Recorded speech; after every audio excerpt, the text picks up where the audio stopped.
Depuis 2021, Thomas Soto est aux commandes de Télématin avec Julia Vignali. Depuis 2017, il est également le joker de Laurent Delahousse pour les JT du week-end de France 2 et l'émission 20h30 le dimanche. Mais depuis le mois de février 2023, ce dernier poste lui a été enlevé. Une décision soudaine qu'il ne comprend pas et dont il a parlé au micro de RTL le 11 mars dernier. Je n'ai pas très bien compris pourquoi.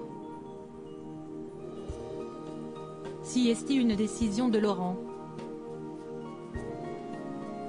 Je l'accepte. Je ne trouve pas ça hyper pertinent pour l'antenne. Ça a été annoncé de manière un peu brutale honnêtement. Point. Après je ne vais pas en faire un drame, si est le bébé de Laurent, je ne le conteste pas, expliquait-il alors avec amertume. Mais depuis, la relation entre les deux présentateurs semble s'être dégradée. Dans un article du Parisien publié le vendredi 17 mars 2023, nos confrères ont révélé que ni Thomas Soto, ni Laurent Delahousse n'avaient souhaité répondre à leurs sollicitations. Mais selon un membre de la rédaction de France Télévisions, les deux hommes auraient eu une discussion très animée. Thomas était en colère.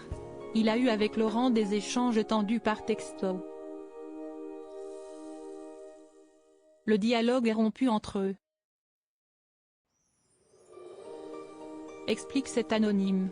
Une affirmation qui contredit les propos d'Alexandre Cara, patron de l'info du service public, qui assurait récemment qu'il n'y avait pas de guerre entre les animateurs. Thomas a simplement exprimé une frustration. L'incide est clos, a-t-il lâché avant de préciser que, pour lui, il était évident de laisser Laurent Delahousse seul aux manettes de 20h30 le dimanche, si est un magazine à part entière qu'il a créé et qu'il incarne avec succès. Il est logique qu'il le présente en continu.